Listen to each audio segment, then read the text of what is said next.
Bab 991, Hati Jahat yang Abadi. Baru sekarang Xia Qingchen menyadari bahwa di antara ketiga orang di dalam, ada wajah yang dikenalnya, Pangeran Ketiga. Hao Tian, Pangeran Ketiga. Peri bunga biru mengenali lebih banyak orang dan berkata dengan heran.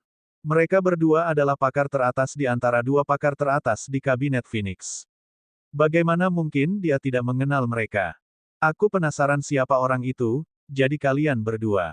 Wajah Pangeran Ketiga dipenuhi dengan permusuhan. Peristiwa di paviliun berkabut itu merupakan penghinaan yang langka dalam kehidupan Pangeran Ketiga. Selama beberapa hari ini, dia terus memikirkan bagaimana dia harus membalas dendam pada Xia Qingchen dan peri bunga biru. Dia tidak menyangka musuh akan bertemu di jalan sempit. Mereka benar-benar menyerahkan diri kepadanya. Lagi pula, bahkan jika tidak ada kebencian di masa lalu, hanya berdasarkan fakta bahwa rencana rahasia mereka telah terungkap hari ini, mereka tidak akan diizinkan untuk melarikan diri. Eksekusi dia di tempat. Perintah Pangeran Ketiga dengan tegas. Tidak peduli seberapa terhormatnya status Xia Qingchen, jika dia meninggal di Gua Retensi Dewa, apakah paviliun berkabut akan datang untuk menyelidiki metode kematiannya? Mata lelaki tua tingkat bulan itu berkilat kejam, dan dia hendak membunuh mereka untuk membungkam mereka. Tiba-tiba, suara napas terengah-engah terdengar dari belakang Xia Qingchen. Bau tajam yang pekat menyembur bersama gelombang udara. Ekspresi kedua tetua alam bulan langsung berubah serius. Pangeran Ketiga dan Hao Tian juga merasakan bahwa situasinya tidak biasa dan menjadi waspada. Xia Qingchen tidak ragu-ragu, dia memanfaatkan momen ketika lelaki tua di alam bulan itu sedang linglung dan langsung menyerbu masuk. Di belakangnya, serigala iblis terbang berjalan mendekat tanpa tergesa-gesa. Tubuhnya belum menampakkan diri, namun cakar-cakarnya yang tajam sudah menggores dinding batu, menimbulkan suara yang memekakkan telinga, membuat siapapun yang ada di sana memusatkan perhatiannya dan menatap pintu masuk gua tanpa berkedip. Tiba-tiba suara melengking itu menghilang. Bayangan abu-abu berubah menjadi bola bayangan dan menyerbu dengan ganas. Lelaki tua di koridor itu berjaga-jaga. Sambil meraung, dia memukul dengan telapak tangannya, naga hijau di laut. Seberapa dahsyatnya serangan telapak tangan yang dahsyat dari elit tingkat bulan. Bayangan itu melolong dan tubuhnya yang kokoh terlempar ke belakang, menghantam dinding batu. Namun, tetua tingkat bulan juga tersandung. Meskipun dia tidak terluka, ekspresinya serius.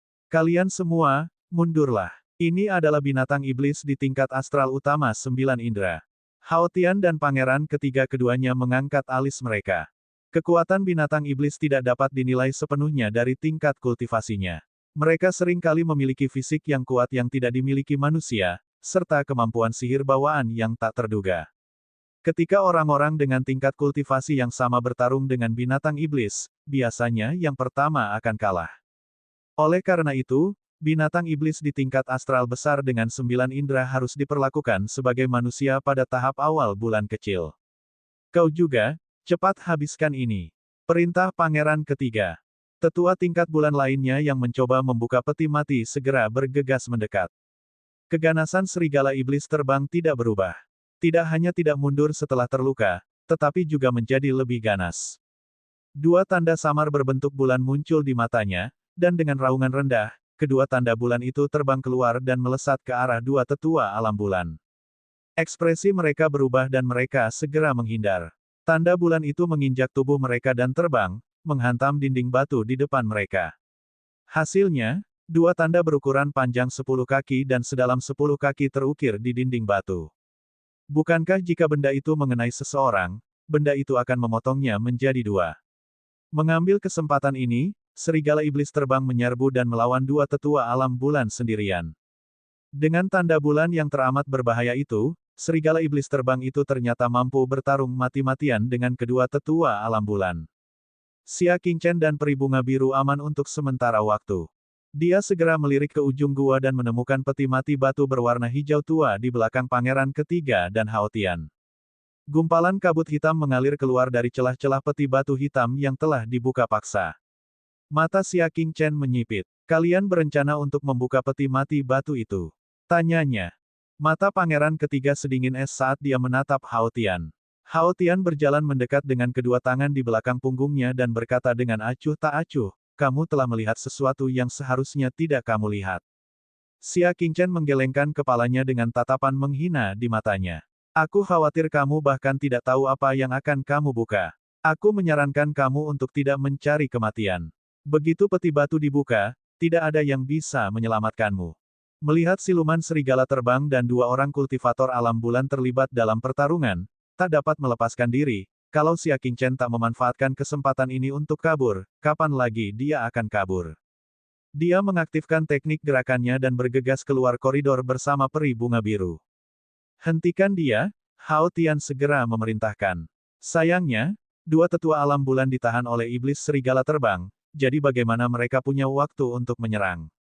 Setelah 1 jam, kedua belah pihak kelelahan. Melihat bahwa dia tidak bisa menang, iblis serigala terbang itu berbalik dan melarikan diri sambil menggeram pelan.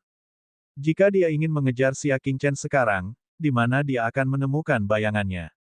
Dia beruntung, kata Hao Tian. Dia melambaikan tangannya dan berkata, ayo, kalian lanjutkan. Buka peti mati batu itu.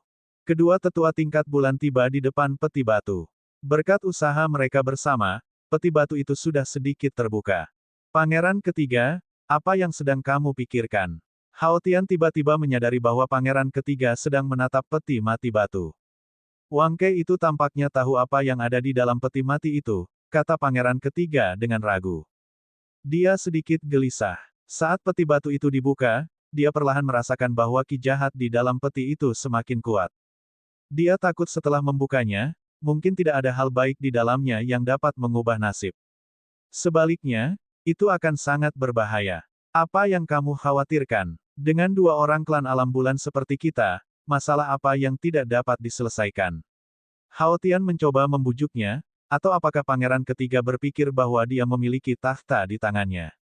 Aku mendengar bahwa putri yang paling merepotkan telah kembali. Mendengar ini, pangeran ketiga merasa urgensi. Dia menatap peti mati batu hijau tua dan menggertakkan giginya. Bagus, lanjutkan. Di dunia luar, Xia Qingchen dan peri bunga biru telah melarikan diri ke sekitar pintu keluar zona bahaya. Tuan Muda Wang, apa isi peti batu itu? Tanya peri bunga biru penasaran. Sangat jarang baginya melihat ekspresi Xia Qingchen begitu serius, dan dia bahkan memperingatkannya dengan sangat tegas. Ekspresi Xia Qingchen menjadi suram. Itu adalah hati jahat yang tidak pernah mati yang ditinggalkan oleh dewa jahat. Setelah dilepaskan, hati jahat akan mencari inang yang kuat dan kemudian mengendalikan inangnya. Lalu, mengapa aku ingin mengendalikan inangnya? Peri bunga biru itu seperti bayi yang penasaran.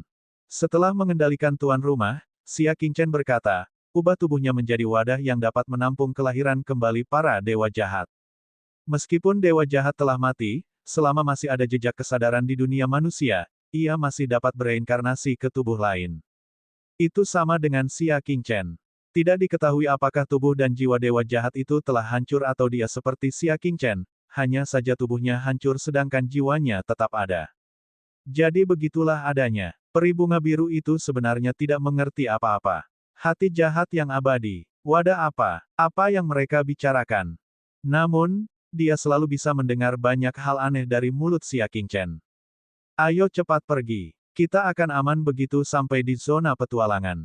Peri bunga biru melangkah maju, namun dia ditarik kembali oleh Xia Qingchen. Dia menunjuk ke sekelilingnya, dan peri bunga biru menyadari sesuatu dan segera terdiam. Suasana di sekitarnya sunyi, bahkan suara serangga pun tidak terdengar. Sama persis dengan pemandangan tadi. Peri bunga biru menahan napas, jantungnya berdebar kencang. Tampaknya iblis serigala terbang telah memanfaatkan kecepatannya yang unggul untuk mencapai area terdekat dan melakukan penyergapan. Ia telah meramalkan bahwa Xia Qingchen dan Xiao Bai pasti akan melarikan diri kembali. Oleh karena itu, ia dengan licik menyiapkan penyergapan. Belatung pengganggu tulang. Kilatan dingin melintas di mata Xia Qingchen. Baiklah, aku akan memenuhi keinginanmu. Dia tidak ingin terus-menerus menjadi sasaran iblis serigala terbang yang berbahaya. Bab 992, munculnya kembali Piton. Jari Xia Qingchen menyentuh artefak nirvana spasial, dan sebuah meteorit hitam mendarat di hadapannya. Bangun! Dengan jentikan jarinya, 8 pedang berbentuk aneh terbang keluar dan mendarat di berbagai arah. Peri bunga biru melihat ini dan merasa bingung. Bagaimana mungkin satu orang bisa mengendalikan 8 pedang? Meskipun dia tidak menggunakan pedang, teknik kendali jarak jauh artefak Nirvana diwarisi dari garis keturunan yang sama, dan dia menggunakan kekuatan bintang di tubuhnya untuk mengendalikannya. Namun, bagaimana kekuatan bintang seseorang dapat dibagi menjadi 8 dan mengendalikan 8 pedang? Saat dia sedang berpikir keras, Xia Qingchen sudah selesai menyiapkan pedang Nirvana. Mundurlah. Dengan itu, dia melompat dan menyerbu ke arah celah itu tanpa menghindar. 300 meter, 300 meter. Tepat saat Xia Qingchen hendak berlari ke tangga, sebuah bayangan abu-abu yang sangat cepat dan ganas tiba-tiba melompat keluar dari rumput di belakangnya, menerkam ke arah Xia Qingchen. Itu memang iblis serigala terbang. Ia telah bersembunyi di sini, menunggu Xia Qingchen dan peri bunga biru kembali dan menyergap mereka. Xia Qingchen sudah bersiap sejak lama. Ia berpegangan pada cabang pohon dan berbalik sebelum berlari kencang kembali ke arah asalnya. Mengaum, setan serigala terbang, yang telah beberapa kali gagal menangkap orang, meraung dengan marah dan segera menerkam mereka. Keduanya, yang satu mengejar dan yang satu mengejar, semakin dekat dan dekat. Selama Xia Qingchen berhenti sejenak, dia pasti akan menyusulnya. Suara mendesing. Xia Qingchen kembali ke tempat di mana formasi pedang itu didirikan dan melewati batas formasi pedang itu. Dia hanya menunggu iblis serigala terbang itu menerobos masuk sebelum dia segera mengaktifkan formasi pedang itu dan memusnahkannya. Namun, tepat saat iblis serigala terbang itu hendak mencapai formasi pedang, ia tampaknya merasakan sesuatu dan tiba-tiba berhenti. Ia kemudian berputar di sekitar formasi pedang dan menerkam ke arah Xia Qingchen. Bagaimanapun, itu adalah binatang iblis dengan garis keturunan binatang dewa. Ia benar-benar dapat mendeteksi ketajaman 8 pedang. Ketika dia menyergap Tetua Hua dan Long Xingchen, dua elit tingkat bulan sama sekali tidak mendeteksi formasi pedang. Namun, binatang iblis ini dapat dengan mudah mendeteksinya. Namun, dapatkah dia mendeteksinya? Jika formasi pedang itu adalah benda mati yang hanya bisa melepaskan kekuatannya setelah musuh memasukinya, itu tidak akan berbeda dengan perangkap yang tumpul. Teknik bela diri terlarang macam apa ini? Formasi, aktifkan. Tangan Xia Qingchen dengan cepat membentuk segel, dan 8 segel rahasia memasuki pedang itu. Suara mendesing. 8 pedang itu terangkat ke udara dan susunan pedang itu bergerak lincah, terbang di atas iblis serigala yang sedang terbang. Indra tajam iblis serigala terbang merasakan bahaya formasi pedang, dan segera menyerah untuk menerkam Xia Qingchen dan melarikan diri ke samping. Namun, sudah terlambat untuk melarikan diri sekarang. Suara mendesing. 8 pedang itu segera mengikuti lintasan berbeda saat menusuk maju mundur, meninggalkan bekas luka. Sayap pada punggung iblis serigala terbang itu segera menutup dan melilit tubuhnya. Sayapnya sangat keras dan mampu menepis 8 pedang, hanya meninggalkan bekas berdarah. Setan serigala terbang yang kesakitan itu mengeluarkan raungan yang dahsyat dan geram. Dia berniat mencabik-cabik Xia Qingchen. Menurutmu ini sudah berakhir? Xia Qingchen mendengus dingin. Dengan satu pikiran, 8 pedang itu melesat semakin cepat. Awalnya, sayap iblis serigala terbang itu mampu bertahan untuk sementara waktu, tetapi seiring kecepatan pedang itu semakin cepat, sayap yang dikiranya aman itu tidak lagi berguna. Tak lama kemudian, sayap itu tertusuk dan tubuhnya terluka. Raungan, serigala iblis terbang itu akhirnya panik. Ia menghentakkan kaki ke tanah dan mencoba melarikan diri dari formasi pedang dengan risiko ditusuk. Namun, formasi pedang itu mengikutinya seperti bayangan. Kemanapun ia lari, formasi pedang itu mengikutinya. Luka-luka di tubuhnya makin lama makin parah, dan sudah ada tanda-tanda pedang tajam yang menembus tubuhnya. Mata kuning serigala iblis yang terbang itu akhirnya menunjukkan rasa takut. Ia menggeram, melebarkan sayapnya, dan terbang ke langit, mencoba melarikan diri dari formasi pedang itu. Sayangnya formasi pedang masih mengikuti. Setelah terbang 1000 kaki ke udara, tubuh serigala iblis terbang itu ditusuk oleh 8 pedang, dan sayapnya terpotong-potong. Ia melolong kesakitan dan jatuh dari langit. Dia pasti akan mati karena terjatuh ini. Peri bunga biru menarik napas dalam-dalam sambil mengamati. Bagaimana mungkin seekor binatang buas di alam astral utama 9 indera dapat dibunuh tanpa perlawanan? Dia akhirnya menatap Xia Qingchen dengan tajam dan tidak bisa menahan diri untuk bertanya, apakah kamu benar-benar agen rahasia? Bagaimana seorang agen rahasia level 2 bisa memiliki latar belakang yang begitu mendalam, gerakan yang begitu cepat, dan ilmu pedang yang begitu kuat? Xia Qingchen menoleh untuk menatapnya, tatapannya dalam. Dia menggelengkan kepalanya dan berkata, tidak. Dia sudah mendapatkan debu hampa. Setelah meninggalkan gua sisa dewa, itu akan menjadi hari dia meninggalkan alam awan tengah. Tidak penting lagi apakah identitasnya terungkap atau tidak.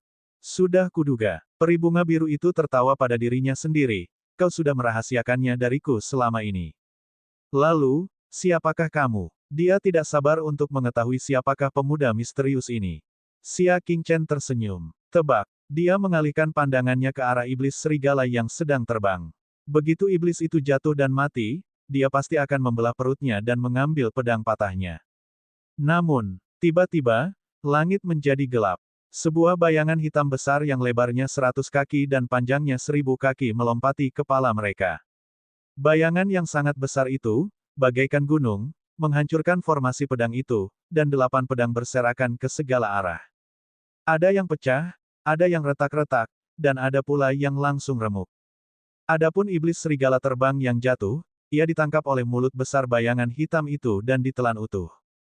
Ledakan. Lalu, bayangan hitam besar itu jatuh dengan keras ke tanah.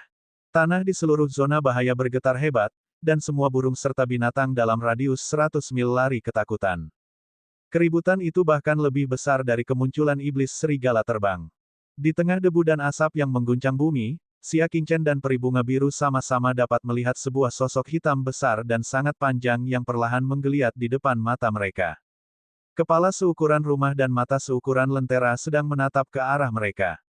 Matanya penuh dengan keserakahan dan ejekan. Tubuh peri bunga biru menegang, dan giginya gemetar saat dia berkata, "Bai, seekor ular piton langit batu putih." Benda di depannya tak lain adalah ular piton surgawi batu putih, salah satu dari 10 binatang paling buas di alam awan tengah yang pernah ditemuinya di sungai hari itu. Peri bunga biru tidak pernah bermimpi bahwa dia akan bertemu dengan kehidupan mengerikan ini lagi. Dia membeku di sana dan bahkan lupa melarikan diri. Hal ini terus berlanjut hingga Xia Qingchen meraih pergelangan tangannya dan melarikan diri. Xia Qingchen akhirnya mengerti apa arti tanda-tanda merangkak yang panjang dan lebar di tanah ketika dia pertama kali memasuki zona aman gua sisa surgawi. Ternyata itu ular piton batu berwarna putih. Ular piton ini sangat gigih dalam menangkap mangsanya. Begitu ia melihat mangsanya, ia pasti akan menangkapnya. Peri bunga biru pernah menjadi mangsanya, tetapi dia tidak sengaja melarikan diri. Karena itu, ular piton putih mengingatnya dan mengikuti jejak peri bunga biru ke daerah terdekat. Ketika dia melewati gua dewa, dia merasa tempat ini cocok untuk berburu, jadi dia datang ke sini dalam waktu setengah bulan. Binatang-binatang iblis di zona bahaya semuanya berlari ke wilayah luar dan zona risiko. Itu bukan karena iblis serigala yang terbang, tetapi karena kedatangan ular piton putih. Faktanya, iblis serigala terbang telah lolos dari zona kematian karena telah merasakan ancaman ular piton surgawi batu putih, jadi ia telah pergi. Hati Xia Qingchen tenang seperti air. Jalan keluar dari zona petualang diblokir oleh ular piton putih. Dia hanya bisa memilih untuk berlari lebih jauh ke zona bahaya. Ular piton langit batu putih itu menjentikkan lidahnya, matanya penuh dengan ejekan. Tubuhnya yang besar tiba-tiba bergerak cepat bagaikan kilat. Berdebar, meskipun reaksi Xia Qingchen sangat cepat dan dia menghindar tepat waktu, namun hantaman kepala ular itu ke tanah menyebabkan mereka berdua terhuyung dan jatuh ke tanah. Xia Qingchen bahkan tidak menoleh ke belakang, dia hanya mengeluarkan api surgawi kecilnya. Api surgawi kecil itu menjulurkan kepalanya keluar dari tungku dan kebetulan melihat kepala ular besar itu berlari mendekat. Tanpa berpikir panjang, ia membuka mulutnya dan menyemburkan api yang besar. Ular piton raksasa White Rock tidak sanggup menahan kekuatan api surgawi tingkat menengah dan tinggi. Ia langsung mengecilkan kepalanya dan mundur beberapa ratus kaki. Ayo pergi. Adapun Xia Qingchen, dia mundur sambil menggunakan api surgawi kecilnya untuk memaksa ular piton surgawi batu putih mundur. Namun, ular piton White Rock sangat gigih dan tidak menyerah. Ia terus mengikuti mereka pada jarak yang tidak terlalu jauh maupun terlalu dekat. Seiring berjalannya waktu, api surgawi kecil itu terus-menerus menyemburkan api surgawi dan menjadi jauh lebih lemah. Ular piton batu putih itu mendekat sedikit demi sedikit. Matanya yang berwarna merah darah sesekali akan menyapu api langit yang kecil itu. Saat ancamannya hilang, ia akan menyerang. Pikiran Xia Qingchen bergerak bagai kilat. Tiba-tiba, dia menyadari bahwa dia telah kembali ke tempat di mana dia pertama kali bertemu dengan iblis serigala terbang. Tempat ini hanya berjarak 1.000 kaki dari zona kematian. Adapun api surgawi kecil itu, akhirnya mencapai titik kelelahan. Ia tergeletak tak berdaya di atas kuali kecil dan tidak bisa lagi memuntahkan api surgawi lagi. Xia Qingchen segera mengambil keputusan dan membawa peri bunga biru ke pintu masuk zona kematian. Dia kemudian melompat masuk dengan satu langkah. Tubuh ular piton langit batu putih bagaikan kilat, mengejar mereka dalam sekejap. Kepalanya yang besar mengejar Xia Qingchen dan pria lainnya saat mereka memasuki tangga. Bab 993, Sutra Pembunuhan Kuno. Tangga itu hanya selebar 10 zang, cukup untuk menampung ular piton surgawi batu putih. Adapun Xia Qingchen, karena ruang yang sempit, gerakan dan menghindarnya sangat terbatas. Ular piton langit batu putih menukik ke bawah, Xia Qingchen dan peri bunga biru bahkan tidak punya ruang untuk menghindar. Melihat masih adanya jarak ke arah tangga, dan ular langit batu putih sudah dekat, panas amis yang keluar dari mulutnya terlihat sangat jelas. Dalam waktu kurang dari satu tarikan napas, White Rock Sky Python akan menyusulnya. Pada saat kritis, Xia Qingchen punya ide.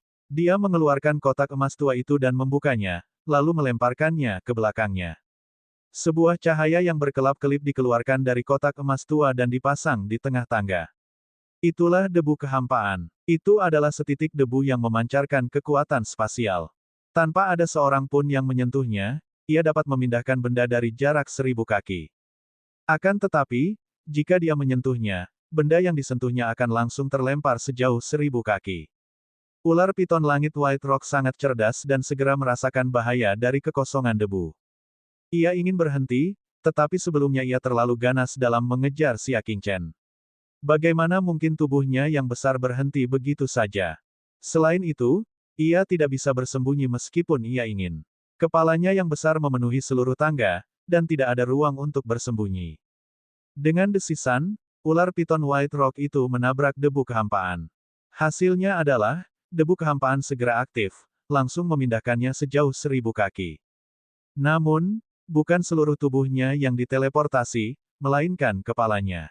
Hubungan antara kepala dan lehernya sehalus cermin, dan tubuhnya bahkan tidak bisa merasakan kepalanya terlepas dari tubuhnya. Ia terus merangkak menuruni tangga. Berdebar, Xia Qingchen dan peri bunga biru akhirnya meninggalkan tangga.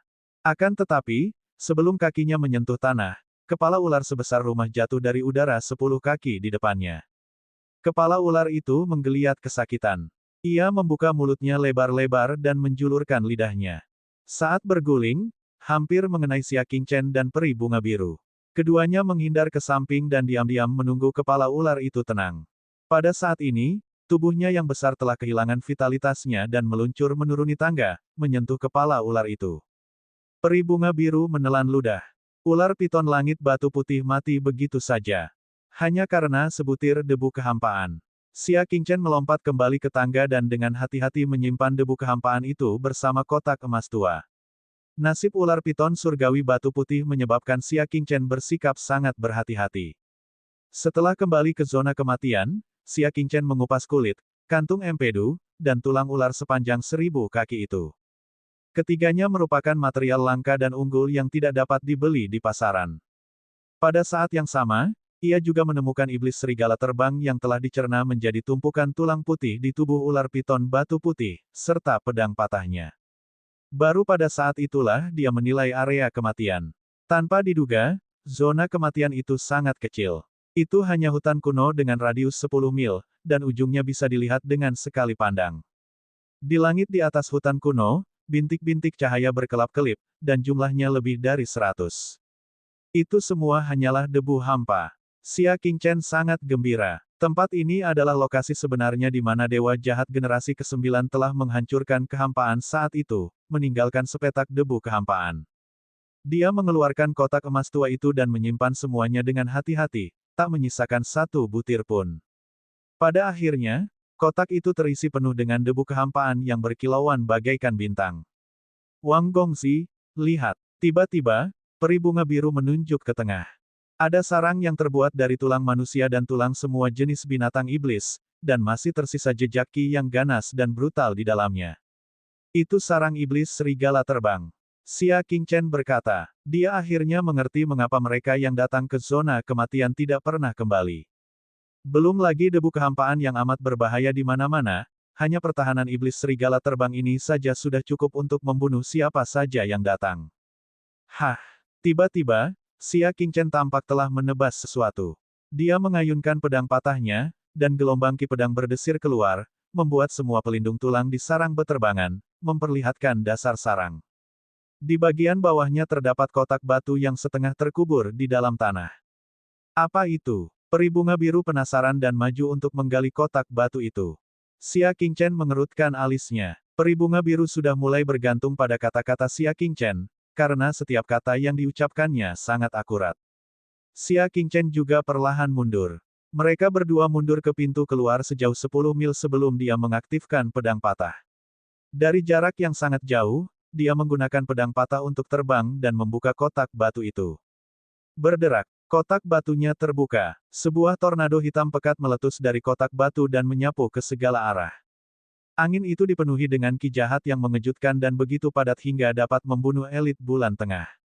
Ayo pergi. Ekspresi Xia Qingchen berubah, dan dia segera bergegas menaiki tangga, diikuti oleh peri bunga biru dari belakang. Mereka berdua baru saja meninggalkan zona kematian ketika suara gemuruh yang mengguncang bumi dan gunung meletus di tangga. Seluruh zona bahaya berguncang seperti dedaunan yang tertiup angin. Hutan kuno yang tak terbatas itu runtuh berkeping-keping, dan tanahnya retak.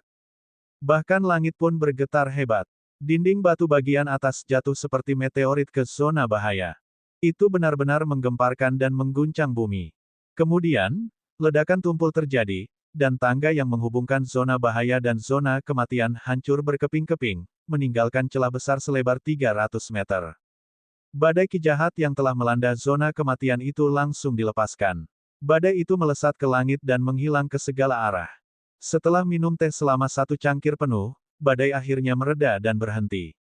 Namun, energi iblis yang sangat padat telah memenuhi wilayah kematian dan wilayah bahaya dengan kepadatan yang belum pernah terjadi sebelumnya. Di tepi lubang yang dalam, Xia Qingchen dan peri bunga biru terkubur dalam lapisan debu tebal. Mereka berdua bangkit dan mengibaskan debu di tubuh mereka. Melihat lubang dalam yang terbentuk akibat ledakan itu, peri bunga biru ketakutan dan berkata, apa isi kotak batu itu? Hanya dengan membukanya, ia memiliki kekuatan untuk menghancurkan dunia. Tidakkah kau akan tahu jika kau pergi dan melihatnya? Xia Qingchen melompat dan mengikuti celah yang runtuh, mendarat di zona kematian. Peri bunga biru mengikuti dari dekat dan tiba di zona kematian lagi. Namun ketika dia melihat lagi, peri bunga biru terkesiap. Hutan dalam radius 10 mil dari sebelumnya telah menghilang tanpa jejak. Sebagai gantinya adalah tanah hangus selebar 10 meter yang telah diratakan. Tempat di mana kotak batu itu berada aman dan tenteram. Tempat itu seperti bukit kecil yang berdiri di sana. Mereka berdua berjalan mendekat dan melihat ke dalam kotak batu itu. Mereka menemukan bahwa itu adalah kitab suci kuno. Setelah bertahun-tahun tak terhitung jumlahnya, kitab suci itu tidak menunjukkan tanda-tanda kerusakan, juga tidak rusak akibat badai tadi. Yang membuat kulit kepala peri bunga biru mati rasa adalah kitab suci kuno itu berdarah terus-menerus, dan kertas yang digunakan bukanlah kertas biasa, melainkan sejenis kulit. Tuan Wang, ini, tanya peri bunga biru. Xia Qingchen berkata, sebuah buku terbuat dari kulit manusia. Setiap lembar kertas terbuat dari kulit manusia, dan setiap kata di atasnya ditulis dengan darah manusia. Dia menggunakan pedang patah untuk membuka halaman itu, dan seperti dugaannya, halaman itu dipenuhi dengan kata-kata berwarna darah. Pada halaman judul, ada 3 kata yang membuat bulu kuduk meremang. Sutra Pembunuhan. Bab 994, Kelahiran Hati yang Jahat. Xia Qingchen berkata dengan tenang. Sutra Pembantaian adalah warisan yang ditinggalkan oleh dewa jahat generasi ke-9 sebelum ia menghancurkan kehampaan. Itu mencatat semua pengalaman dan wawasan kultivasinya setelah ia menjadi dewa. Peri bunga biru terkejut, warisan kultivasi dewa yang lengkap. Jika kabar ini tersebar, bukankah dunia akan berubah? Siapa yang tidak ingin terbang ke 9 surga dan menjadi dewa? Begitu barang ini lahir, hal itu pasti akan memicu badai persaingan yang berdarah-darah.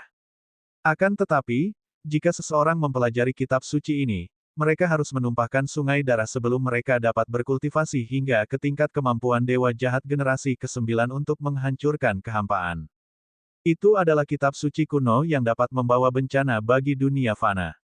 Xia Qingchen menusuk dengan pedang patahnya, mencoba menghancurkan kitab suci tersebut. Sayangnya, kitab suci ini telah disempurnakan secara khusus oleh dewa jahat generasi ke-9 dan tidak dapat dirusak dengan teknik biasa. Tak berdaya, ia hanya bisa mengurusnya sendiri dan menyimpan kitab suci kuno itu. Mata peri bunga biru itu jernih, tanpa keserakahan, aku akan merahasiakannya untukmu. Dia memiliki kepribadian yang pendiam dan tidak peduli dengan urusan duniawi. Dia tidak terlalu peduli apakah dia akan menjadi dewa atau tidak. Terima kasih. Ayo kita pergi secepatnya. Terlalu banyak pergerakan di sini. Sulit untuk menjamin tidak akan ada yang datang. Xia Qingchen berkata. Yang tidak diketahuinya adalah saat kotak batu dibuka, perubahan serupa terjadi di tempat lain. Di dalam gua, kedua tetua alam bulan mengerahkan segenap kekuatan mereka untuk membuka peti mati itu. Dia tidak tahu dari apa tutup peti mati itu dibuat, namun beratnya lebih dari 5.000 kilogram. Mereka berdua menghabiskan waktu sehari semalam untuk menggerakkan celah seukuran telapak tangan itu. Untuk membukanya sepenuhnya, dibutuhkan waktu 10 hari hingga setengah bulan. Pada saat itu, bumi berguncang dan gunung berguncang. Seluruh gua berguncang hebat. Itulah saat ketika ki iblis dalam kotak batu meledak. Gua itu bergetar cukup lama sebelum akhirnya tenang. Ekspresi pangeran ketiga serius. Apa yang terjadi tadi? Aku akan keluar dan melihatnya, kata Hao Tian. Kalian terus membuka peti mati batu itu. Kedua tetua tingkat bulan mengangguk, mengambil napas dalam-dalam, dan sekali lagi menggunakan semua kekuatan tingkat bulan di tubuh mereka untuk menggerakkan peti batu. Namun, yang anehnya adalah tutup peti mati yang tadinya berat seperti gunung dan sulit digerakkan, tiba-tiba menjadi ringan seperti bulu. Tutup peti mati langsung diangkat, dan karena mereka menggunakan terlalu banyak kekuatan, mereka jatuh ke tanah. Sudah dibuka, kata pangeran ketiga dengan heran. Kedua tetua alam bulan juga tercengang, dan mereka buru-buru menoleh. Hao Tian, yang telah berjalan setengah jalan, juga bergegas kembali. Salah satu tetua alam bulan adalah yang paling dekat dengan peti mati batu. Dia berdiri dan melihat ke dalam peti mati, ingin melihat apa yang ada di dalamnya. Apa yang tampak di matanya bukanlah artefak suci, kitab suci rahasia, pil suci atau obat ajaib seperti yang dibayangkannya. Sebaliknya, yang ada di dalam es adalah hati berwarna ungu merah. Jantung itu telah ada selama bertahun-tahun, tetapi masih utuh, dan masih berdetak. Hidup, tetua tingkat bulan terkejut, dan dia menatap pemandangan aneh ini dengan tak percaya. Walau lemah, jantungnya masih berdetak.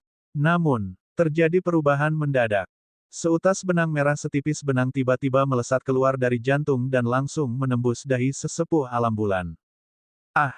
Lelaki tua itu menjerit keras, dan seluruh tubuhnya mulai kejang-kejang. Matanya dengan cepat memutih, dan dia bahkan tidak bisa melawan sedikit pun. Seketika itu juga tubuh lelaki tua itu menyusut dengan kecepatan yang dapat dilihat dengan mata telanjang. Hanya dalam 3 tarikan napas, sebelum yang lain bisa bereaksi, lelaki tua itu telah menyusut menjadi sekantung tulang, otak, daging, dan darahnya telah kering. Yang tua, teriak Hao Tian tanpa sadar, tetapi dia mundur dengan cepat dengan kewaspadaan yang luar biasa. Para tetua alam bulan yang tersisa menyaksikan seluruh proses itu, dan bahkan lebih terkejut lagi. Mereka menarik pangeran ketiga dan berlari keluar dari gua dengan panik. Begitu mereka bergerak, ratusan garis darah muncul dari peti mati dan memanjang di sepanjang tanah dan dinding batu. Penatua Zeng, bawa kami keluar dari zona bahaya. Teriak Hao Tianji. Dia terkejut. Dia belum pernah melihat hal aneh seperti itu seumur hidupnya. Dalam sekejap, ia telah menyedot darah, daging, dan otak seorang elit tingkat bulan hingga kering. Apa yang mereka rilis? Tak perlu dikatakan, tetua Zeng tidak berani tinggal lama. Ia meraih keduanya dan berlari keluar gua dengan liar. Kemudian, ia bergegas menuju zona petualangan tanpa henti. Benang darah itu gagal menangkap mereka bertiga, tetapi ia berhasil menangkap banyak serangga dan semut yang sedang panik berlarian di luar gua. Tanpa terkecuali, siapapun yang tertangkap oleh garis keturunan, daging dan darahnya akan diambil. Setelah ditarik, garis darah itu terbagi menjadi 10 dan menyebar dengan cepat ke kejauhan.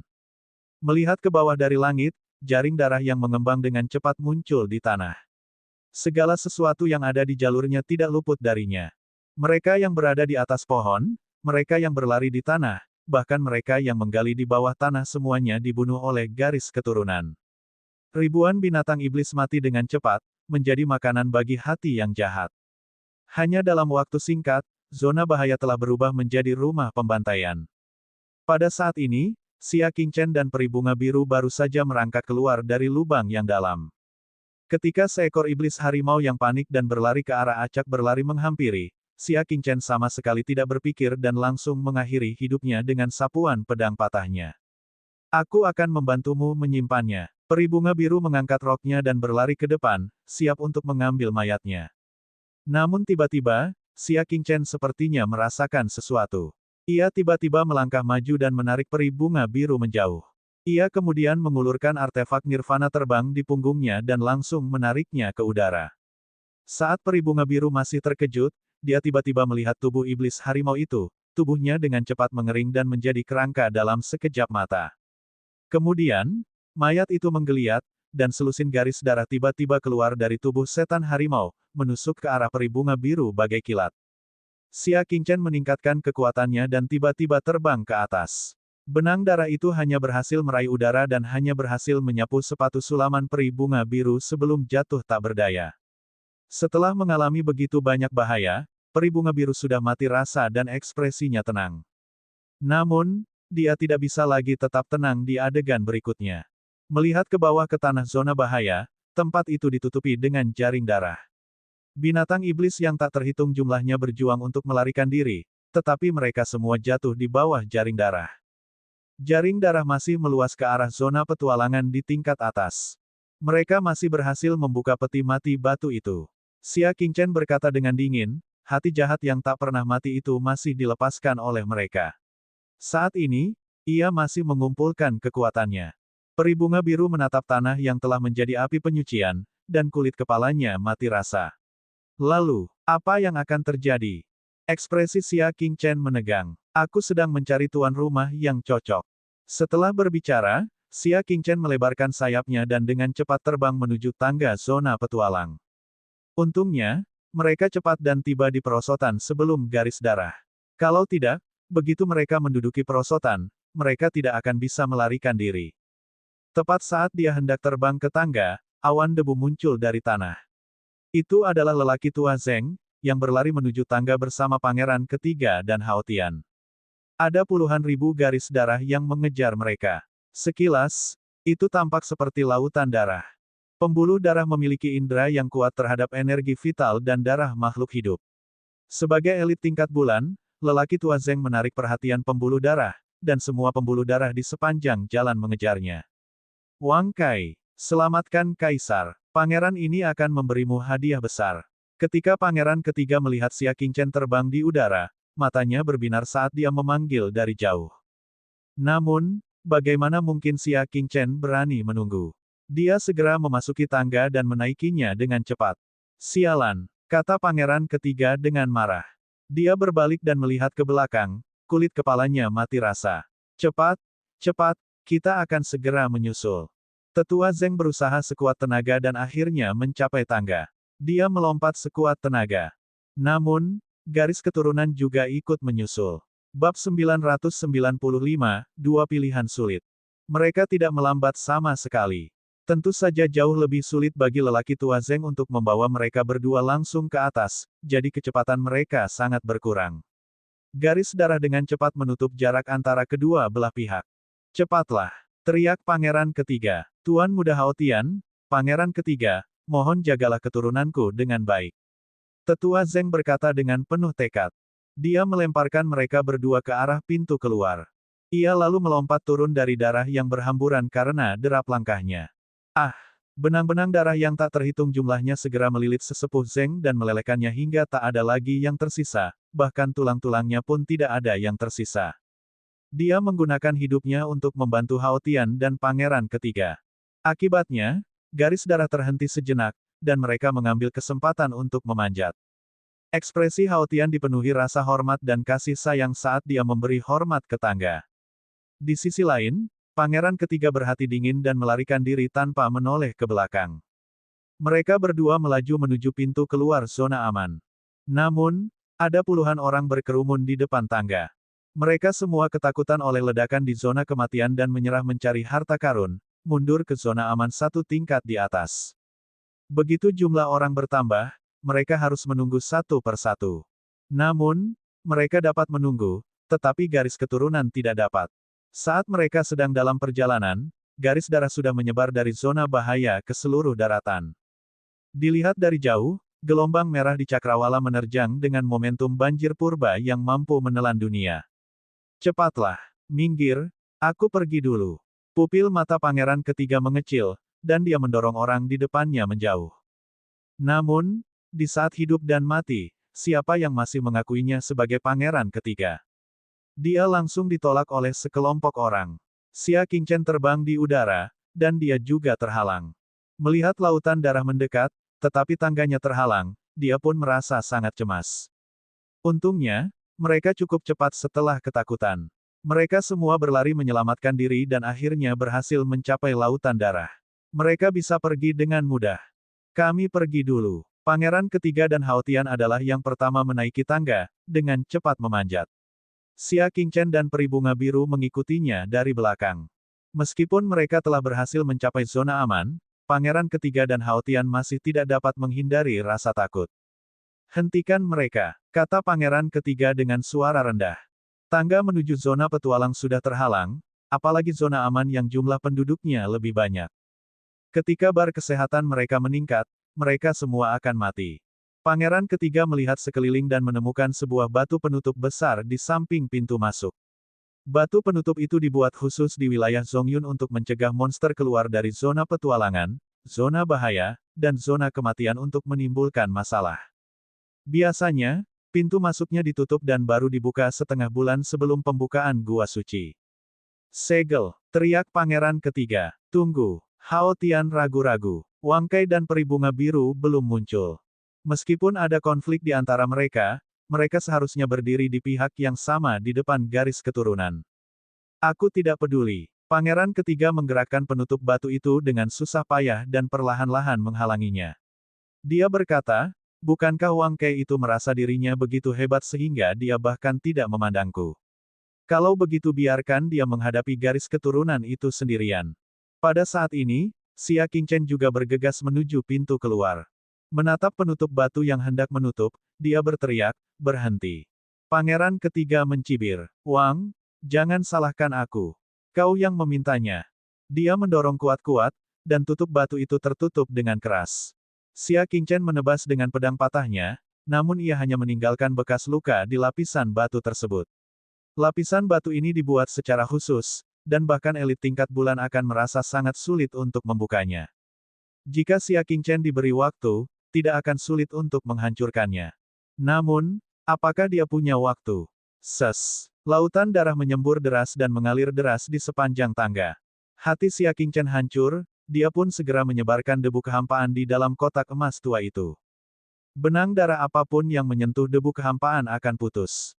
Namun, hanya ada beberapa ratus keping debu hampa, dan mereka tidak dapat mengisi semua celah. Benang-benang darah yang tersisa masih berhasil mengitari debu hampa dan menyembur ke arah Xia Qingchen. Peri bunga biru memeluk Xia Qingchen erat-erat dan memejamkan matanya. Tidak ada rasa takut di wajahnya. Sebaliknya, dia tampak lega. Bisa mati bersama Tuan Muda Wang sepertinya bukan akhir yang terburuk. Dia tersenyum pahit dan berbaring di pelukannya, diam menunggu kematian datang. Namun, rasa sakit yang dibayangkannya tidak terjadi. Ketika mereka membuka mata, lautan darah sebenarnya telah berhenti satu kaki dari kaki mereka. Ini, peri bunga biru berkata dengan heran. Ekspresi Xia Qingchen tampak berat saat dia menatap lautan darah di bawah kakinya. Meneguk. Dengan suara lembut, sebuah jantung perlahan muncul dari lautan darah. Itulah hati jahat yang abadi. Ia terbang diam-diam di depan Xia Qingchen. Samar-samar terlihat sepasang mata di dalam hatinya, diam-diam memperhatikan Xia Qingchen. Peri bunga biru memikirkan sesuatu dan berkata dengan tak percaya, hati jahat yang abadi, kamu adalah tuan rumah terpilih. Lagi pula, hati jahat abadi itu ditinggalkan oleh dewa jahat generasi ke-9, dan ia memiliki persepsi tertinggi. Ia telah merasakan keilahian dalam tubuh Xia Qingchen, jadi ia berencana menjadikan Xia Qingchen sebagai tuan rumahnya. Suara mendesing. Tiba-tiba, mata di dalam hati itu tertarik kembali, dan tiba-tiba melesat ke arah dada Xia Qingchen, ingin menembus tubuhnya. Pada saat kritis ini, mata indah peri bunga biru dipenuhi dengan tekad. Dia melirik tajam ke arah Xia Qingchen, lalu berbalik dengan tegas dan menerkam dadanya. Jantung jahat yang abadi itu terkejut dan menghantam sisi kanan punggung peri bunga biru. Wuh. Hati jahat abadi meleleh melalui punggung peri bunga biru bagaikan lahar panas lalu mengebornya. Ah! Peri bunga biru tak kuasa menahan diri untuk menjerit histeris sebelum pingsan. Lautan darah mengikuti jantung dan mengalir ke jantung peri bunga biru. Saat Xia Qingchen bereaksi, semuanya sudah terlambat. Dia hanya bisa menyaksikan jantung jahat yang tak pernah mati itu menyerbu tubuh peri bunga biru, bersama dengan semua pembuluh darahnya. Setelah menghabiskan secangkir teh, gumpalan darah terakhir memasuki tubuh peri bunga biru. Luka yang mengerikan itu sembuh dengan cara yang luar biasa, seolah-olah tidak pernah terluka. Xia Qingchen menggendongnya dan terbang kembali ke daerah petualang. Dia menatap wajahnya yang tenang, ekspresinya sangat rumit. Dia tidak pernah menyangka bahwa peri bunga biru akan menghalangi hati jahat yang abadi itu untuknya. Dia seharusnya memberitahu dia sebelumnya bahwa jika hati jahat yang abadi itu memasuki tubuh, maka kesadaran pemiliknya akan hancur. Mengapa dia harus begitu bodoh dan penuh tekad? Apakah hanya untuk membalas Xia Qingchen karena telah menyelamatkan hidupnya 2 kali? Kalau begitu, cara membalas budi itu terlalu bodoh dan tidak sepadan. Xia Qingchen hanya melakukan hal sederhana, tetapi dia telah membayar harganya dengan nyawanya. Beban berat yang amat dalam memenuhi hatinya. Jika iblis bermata ungu adalah orang yang paling menyentuh hatinya, maka peri bunga biru adalah orang yang membuatnya merasa paling tertekan. Beban yang ditanggungnya bukan sekadar rasa bersalah. Ada juga masalah sulit yang tidak bisa dia pilih.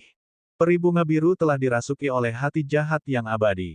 Ketika dia terbangun lagi, dia bukan lagi peri bunga biru, tetapi boneka pembunuh yang telah membantai dunia. Sekarang adalah saat terbaik untuk membunuh hati jahat yang abadi. Ketika inangnya meninggal, hati jahat yang abadi akan cepat layu. Namun, bagaimana dia bisa melakukannya? Peri bunga biru telah dirasuki oleh hati jahat yang abadi karena dia, bagaimana mungkin dia sendiri yang melakukannya? Apa yang harus aku lakukan? Mantan Raja Dewa itu menanyakan pertanyaan pertama saat kembali ke dunia manusia. Membunuh atau tidak membunuh? Bab 996, Gaun Pengantin Orang Lain. Menatap ki kematian yang membubung dan mayat-mayat berserakan di daratan, Xia Qingchen memejamkan matanya. Dia duduk bersila dan menaruh pedang patah itu di lututnya. Sebagai mantan raja, Xia Qingchen tidak pernah bersikap lunak saat membunuh orang. Bahkan terhadap mereka yang telah mengikutinya tetapi melakukan kesalahan besar, dia tidak pernah ragu. Namun, peri bunga biru tidak melakukan kesalahan apapun. Satu-satunya kesalahan yang dibuatnya adalah dia tidak seharusnya mempertaruhkan nyawanya untuk menyelamatkannya. Dia mungkin adalah orang yang paling sulit dibunuh dalam hidup Xia Qingchen. Dalam pertempuran antara surga dan manusia, dia mendengar suara gemerisik. Peri bunga biru telah terbangun lebih dulu. Mata Xia Qingchen tiba-tiba terbuka, seberkas cahaya tajam berkelap-kelip di dalamnya. Dalam keadaan normal, dibutuhkan waktu paling sedikit 1 hari bagi hati jahat yang abadi untuk menghancurkan kesadaran inangnya. Terlalu tidak biasa baginya untuk bangun hanya dalam beberapa menit. Wang Gongxi, dia masih hidup. Peri bunga biru perlahan membuka matanya. Hal pertama yang dilihatnya adalah Xia Qingchen, yang duduk bersila di depannya. Dia perlahan duduk dan mengusap dahinya. Tatapan mata Xia Qingchen begitu dalam. Peri bunga biru tertegun sejenak dan teringat, Jianglu, di atas perahu bunga. Hari apa aku lupa? Itu dia. Hati jahat yang abadi hanya dapat menghancurkan kesadaran inangnya, tetapi tidak dapat memperolehnya. Mustahil baginya untuk mengetahui ingatan inangnya. Kamu ternyata baik-baik saja. Xia Qingchen sedikit terkejut. Aku juga tidak tahu, kata peri bunga biru, tatapannya kosong. Setelah merenung sejenak, Xia Qingchen mengulurkan telapak tangannya dan meletakkannya di dadanya. Peri bunga biru tersipu dan mundur selangkah. Tuan Muda Wang, apa yang sedang kamu lakukan? Jangan bergerak. Xia Qingchen berbicara dengan serius. Peri bunga biru mengerutkan bibir merahnya dan ragu-ragu sejenak. Dia benar-benar duduk di sana dan tidak bergerak, membiarkan telapak tangan Xia Qingchen menyentuh dadanya. Seketika, rasa mati rasa yang familiar itu kembali datang dari dadanya, menyebabkan wajahnya memerah dengan cepat.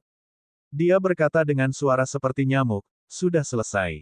Xia Qingchen meletakkan tangannya, dan tatapannya berubah aneh. Ternyata ada hal seperti itu. Ada dua jantung yang berdetak di tubuh peri bunga biru. Yang satu merupakan hatinya sendiri, dan yang satu lagi merupakan hati jahat yang tidak dapat mati. Dalam keadaan normal, hati jahat abadi akan memilih hati tuan rumah sebagai celah dan mengebor langsung, menggantikan hati tuan rumah.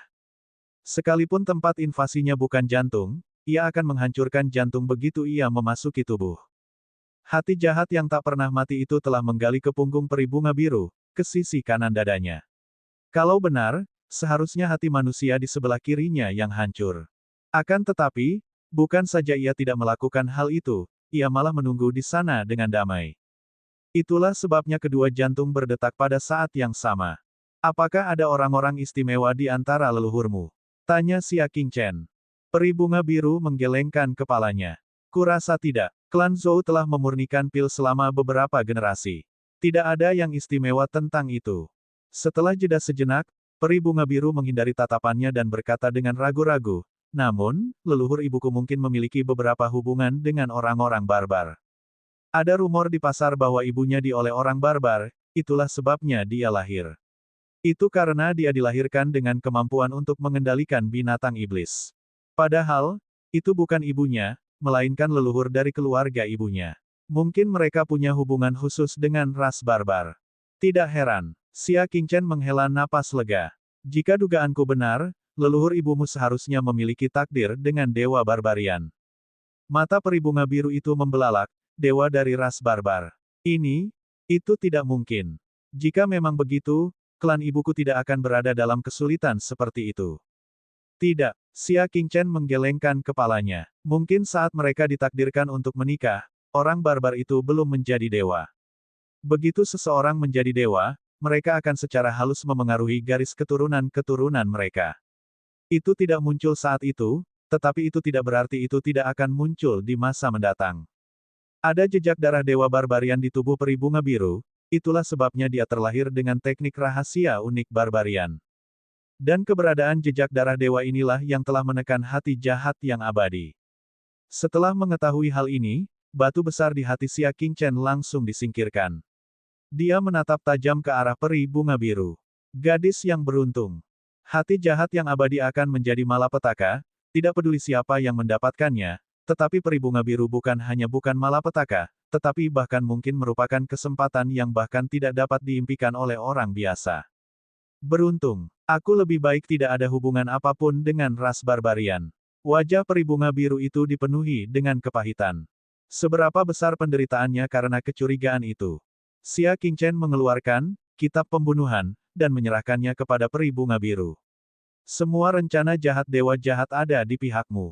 Mengapa kau memberikan ini padaku? Tanya peri bunga biru.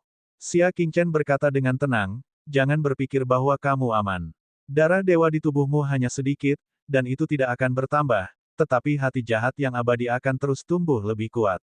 Suatu hari, akan sulit bagimu untuk menekan darah dewa, dan hati jahat yang abadi akan mengendalikanmu. Ah, wajah peri bunga biru memucat. Itulah sebabnya aku memberimu kitab suci yang mematikan. Jika kau dapat mempelajari warisan dewa jahat generasi ke-9 dan mencapai 1/10 dari kekuatannya, kau akan dapat mengendalikan hati jahat yang abadi dan menggunakannya untuk kepentinganmu sendiri. Kau tidak akan lagi menjadi ancaman. Bagaimana kalau aku tidak mempelajarinya? Tanya peri bunga biru dengan gelisah. Xia Qingchen menatapnya dan berkata dengan suara yang dalam. Kamu harus mempelajarinya. Kalau tidak, aku akan datang dan membunuhmu sendiri. Saat itu, Xia Qingchen pasti tidak akan berhati lembut. Peri bunga biru merasakan hawa dingin di hatinya. Dia tahu bahwa Xia Qingchen serius. Peri bunga biru mengambil kitab suci pembunuh dan merasakan aura jahat di dalamnya. Dia menolak dan berkata, apakah aku akan menjadi seperti para dewa jahat, orang gila yang hanya ingin membunuh? Ekspresi Xia Qingchen tenang saat dia berbicara, orang jahat menggunakan metode yang benar. Metode yang benar juga jahat. Orang benar menggunakan seni jahat, dan seni jahat juga benar. Yang disebut kejahatan itu ada di dalam hati, bukan hukum. Setiap teknik bela diri adalah alat, dan apakah itu baik atau jahat tergantung pada penggunanya. Peri bunga biru tiba-tiba mengerti, tetapi saat dia membuka kitab suci, dia melihat bahwa teknik kultivasi di dalamnya semuanya adalah teknik berdarah yang mengharuskan pengorbanan nama seseorang. Dia terdiam cukup lama dan menatap Xia Qingchen dengan ekspresi enggan. Konon katanya di negeri timur ada negeri yang penuh kejahatan. Para penjahat paling kejam di dunia berkeliaran di sana. Xia Qingchen mengulurkan tangannya dan menyentuh kepalanya. Meskipun tubuhnya tampak lebih muda, dia menghibur mereka dengan statusnya sebagai seorang raja dewa.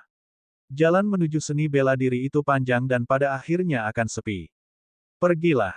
Siapapun bisa terbunuh di alam dosa. Itu adalah tempat terbaik bagi peri bunga biru untuk mempraktikkan sutra pembunuh.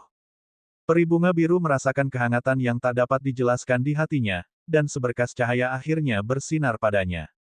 Kasih sayang dan perhatian yang ia terima sejak ia masih kecil tidak dapat dibandingkan dengan apa yang telah diberikan Xia Qingchen padanya selama waktu singkat mereka bersama. Hatinya yang beku langsung meleleh menjadi air mata panas, yang mengalir di pipinya.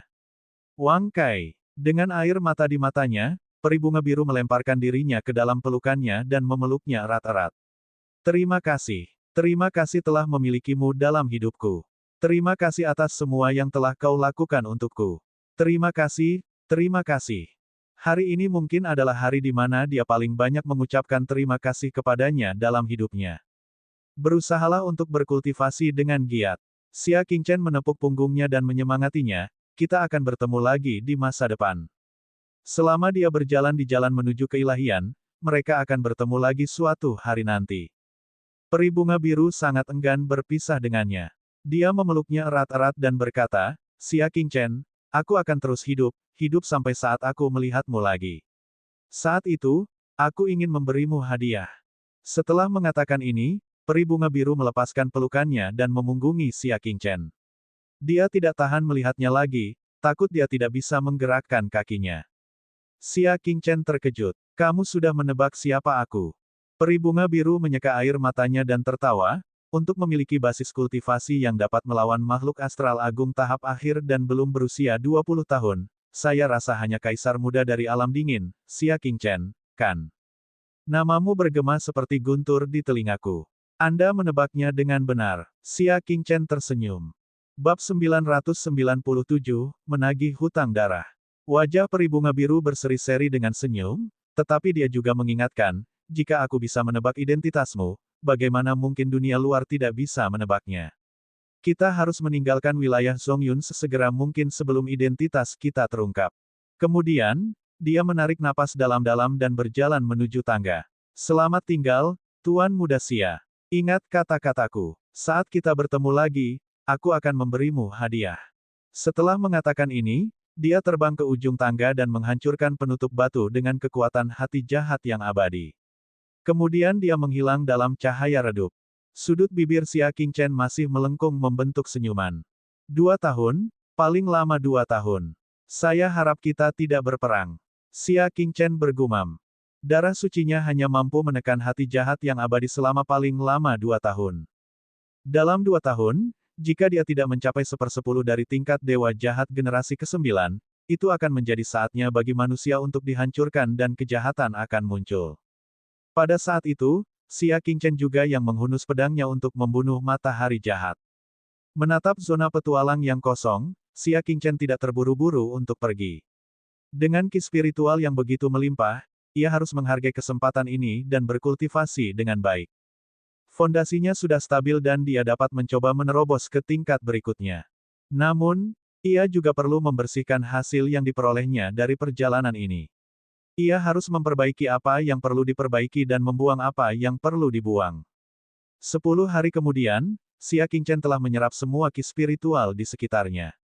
Basis kultivasi meningkat 1/1000. Xia Qingchen berkata tanpa daya. Di alam rahasia yang begitu luar biasa, efek kultivasi selama 10 hari hanya sedikit. Dan ini dengan syarat dia menggunakan bahasa naga dan beras hati naga. Sudah saatnya mengolah teknik kultivasi mental yang benar-benar baru. Xia Qingchen bergumam pada dirinya sendiri. Buku panduan iblis bintang 7 tidak dapat lagi mengimbangi kultivasinya. Dia perlu mengolah buku panduan rahasia Dao Hantu. Namun, buku panduan rahasia semacam itu membutuhkan kondisi yang sangat keras. Pasti ada ki hantu yang padat. Tempat terbaik untuk melahirkan ki hantu adalah medan perang kuno di mana banyak orang telah meninggal, dan hanya ada sedikit sinar matahari. Tempat seperti itu sulit ditemukan. Kita telah mencapai tujuan kita. Sudah waktunya untuk meninggalkan wilayah Zongyun. Namun, sebelum kita pergi, mari kita selesaikan beberapa masalah. Xia Qingchen berbicara dengan acuh tak acuh, namun matanya dipenuhi dengan cahaya dingin. Dia hampir dirasuki oleh hati jahat keabadian, dan peri bunga biru telah mengambil risiko yang tidak diketahui. Siapakah yang menyebabkan semua ini? Pangeran ketiga. Dia jelas bisa menunggu Xia Qingchen dan peri bunga biru muncul terlebih dahulu, dan dia bisa dengan mudah menyegel penutup batu itu. Namun, dia menggunakan jabatan resminya untuk urusan pribadi dan mengambil kesempatan untuk memaksa mereka ke jalan buntu. Jika dia tidak membalas dendam, surga tidak akan mentolerirnya. Dia melompat dan tiba di zona aman. Kemudian, dia mengikuti tangga dan kembali ke lubang besar yang gelap gulita. Namun, tidak seperti kegelapan di masa lalu, lubang hitam itu sekarang terang benderang. Barisan ahli berbaju zirah hitam dari generasi tua, baris-baris busur pengepungan yang kuat dan dibuat dengan baik, serta baris-baris elit tingkat bulan yang kuat. Ada juga lebih dari selusin elit bulan tengah. Dan dalam cahaya terang itu, sebuah tenda terlihat. Tanda keluarga kerajaan wilayah Zongyun tercetak di tenda. Siapa di sana? Kedatangan Xia Qingchen segera menarik perhatian para ahli di sekitarnya. Beberapa eksistensi astral utama tahap akhir segera mengarahkan artefak nirvana mereka yang kuat ke Xia Qingchen. Segera setelah itu, elit bulan tengah memimpin sekelompok elit tingkat bulan dan tiba seolah-olah mereka sedang menghadapi musuh besar. Tuan Muda Wang Kai. Orang tua itu adalah Huang Zizhen. Dia terkejut dan gembira. Kamu tidak mati. Xia Qingchen tertawa dingin dalam hatinya. Itu pangeran ketiga, jawab Huang Zizhen. Dia berkata bahwa dia melihat kalian semua mati di lautan darah dengan matanya sendiri. Oh, benarkah? Di mana dia sekarang? Ada satu hal yang ingin aku sampaikan terima kasih kepada pangeran ketiga. Xia Qingchen tersenyum, tetapi niat membunuh di hatinya sedingin es. Huang Zizhen menunjuk ke arah tenda yang ditandai oleh keluarga kerajaan. Di dalam, Raja Zongyun juga ada di sini. Tambahnya setelah jeda. Apa? Jantung Xia Qingchen berdebar kencang. Raja Zongyun benar-benar datang sendiri. Kau datang dari bawah, tahukah kau apa yang terjadi? Huang Zizhen bertanya dengan suara rendah. Ternyata perubahan tragis di Gua Shenliu telah membuat seluruh wilayah Zongyun khawatir. Raja Zongyun secara pribadi telah mengirimkan pasukan dan memutuskan untuk memimpin para ahli di wilayahnya untuk melenyapkan bencana besar. Sudah diputuskan, tidak perlu membuat keributan besar, kata Xia Qingchen. Benarkah? Huang Zizhen terkejut. Ya, Tuan Muda Wang, silakan ikut saya. Saya akan membawa Anda menemui Raja Zongyun. Huang Zizhen menyadari urgensi situasi dan berkata dengan tergesa-gesa. Xia Qingchen mengerutkan kening. Apakah dia akan ketahuan jika bertemu dengannya? Namun, dia segera tenang. Pertama-tama, mereka yang tahu wujud aslinya pada dasarnya adalah orang-orang dari perbatasan, dan tidak ada seorang pun di ibu kota yang mengenalnya. Kedua, dia tidak pernah memperlihatkan kekuatan aslinya di hadapan orang lain, jadi Raja Zongyun mungkin tidak bisa menebak identitas aslinya. Dia datang ke tenda tanpa suara dan melihat seorang pria setengah baya berjubah kuning dengan rambut campuran hitam dan putih. Dia sedang membaca informasi di atas meja sambil menundukkan kepala. Pangeran pertama, putri kedua, dan pangeran ketiga berdiri di kiri dan kanannya. Yang lainnya adalah elit bulan tengah di wilayah awan tengah. Apakah Tuan Istana Long Yuan sudah beristirahat? Pria parubaya itu adalah Raja Zongyun. Ya, hari sudah senja. Kepala Istana Long Yuan sudah beristirahat, jawab putra mahkota. Bahkan ketua Aula Long Yuan datang sendiri. Selama 20 tahun terakhir, telah terjadi banyak krisis di alam awan tengah, tetapi kepala Istana Long Yuan tetap bersikap acuh tak acuh. Sekarang setelah gua retensi surgawi telah berubah, dia benar-benar datang. Apakah jenius legendaris itu benar-benar mati di sana? Penguasa Istana Long Yuan ada di sini untuknya. Raja Zongyun mendesah pelan. Jadi ternyata penguasa istana Long Yuan tidak ada di sini untuk mengurus berbagai hal di gua retensi dewa. Dia telah mengetahui dari Huang Zizhen bahwa Xia Qingchen ada di sini. Oleh karena itu, dia datang pada siang hari dan kembali saat senja. Dia hanya berharap bisa bertemu Xia Qingchen sekali saja. Aku melihatnya dengan mata kepalaku sendiri, aku tidak kompeten dan tidak bisa menyelamatkan hidupnya. Pangeran ketiga menangkupkan tinjunya dan berkata. Wajahnya penuh dengan rasa menyalahkan diri sendiri dan keluhan. Raja Zongyun hendak menghiburnya ketika sebuah suara sumbang terdengar, kalau begitu aku benar-benar harus berterima kasih padamu, Pangeran ketiga. Hah! Para elit bulan tengah di kedua belah pihak berteriak serempak, kurang ajar. Dia berani berbicara tanpa perintah Raja Zongyun. Putri kedua dari keluarga Panglima menyipit saat melihat itu. Bukankah itu Xia Qingchen? Dia pikir dia sedang bermimpi. Tidak lama setelah mereka berpisah dari kota iblis abadi, Xia Qingchen benar-benar muncul di ibu kota alam awan tengah, dan dia bahkan berada tepat di bawah pengawasan ayah kerajaannya. Dia baru saja membunuh ratusan ribu prajurit kerajaan Zongyun. Wang Kai, seru pangeran ketiga. Tak pernah dalam mimpinya dia menduga Wang Kai masih hidup. Raja Zongyun juga mengangkat matanya. Matanya berwarna emas, seperti dua bola mata emas.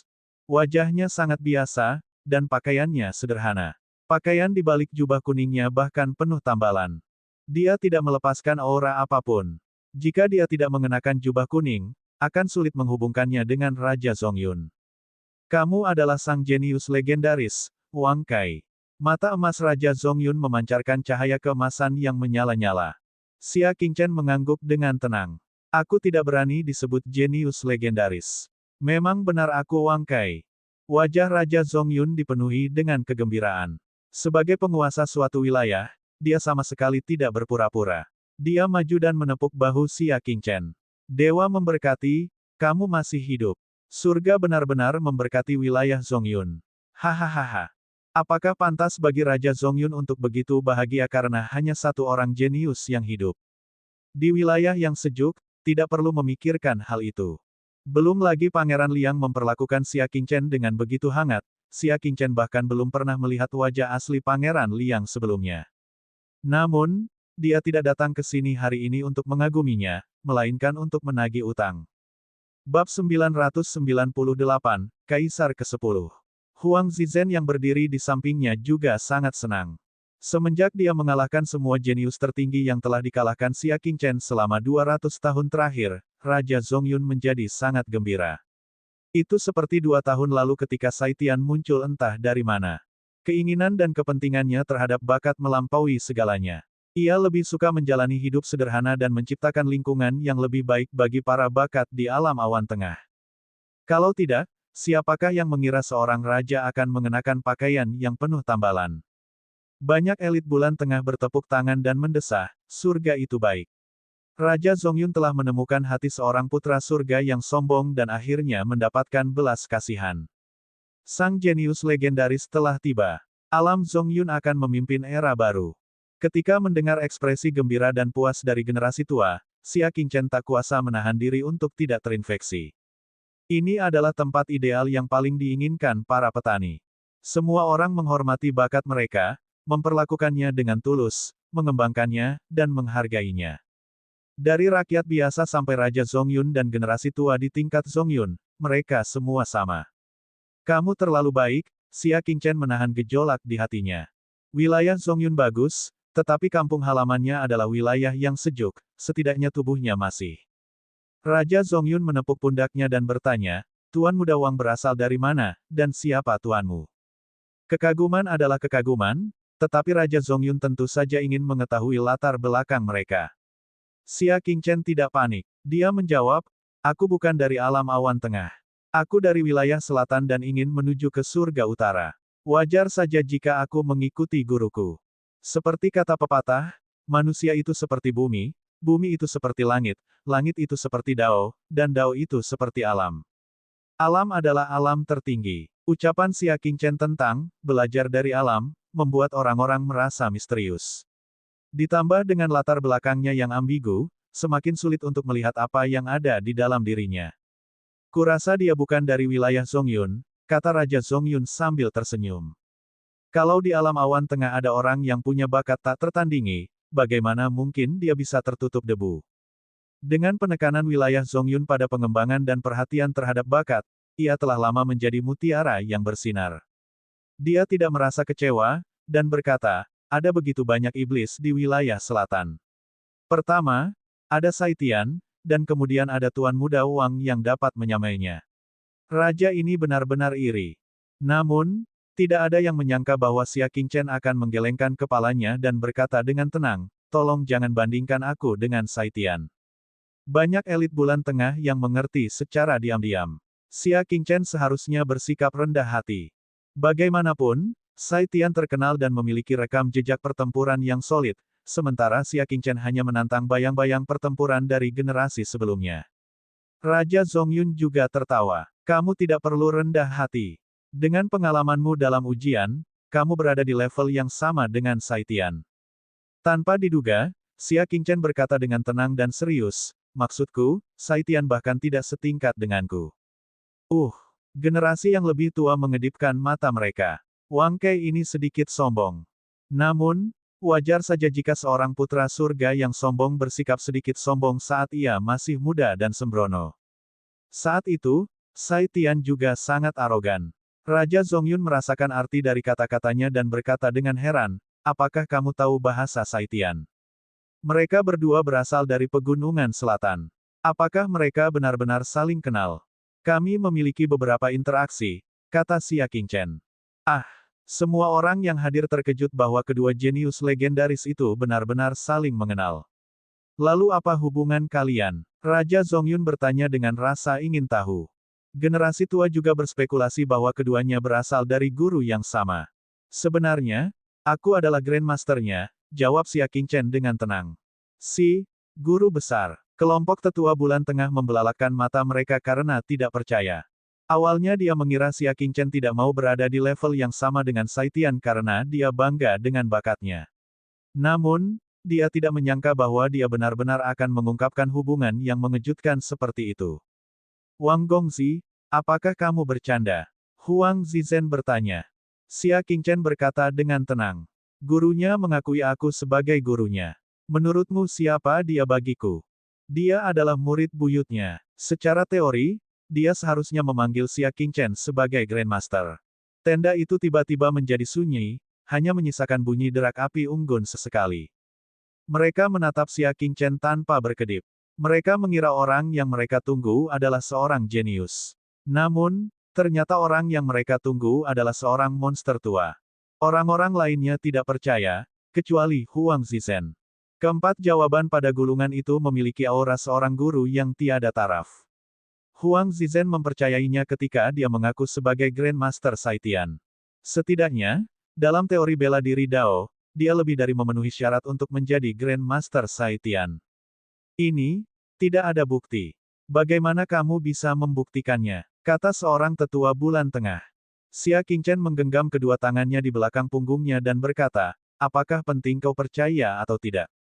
Tidak ada rasa hormat terhadap elit bulan tengah dalam sikap itu.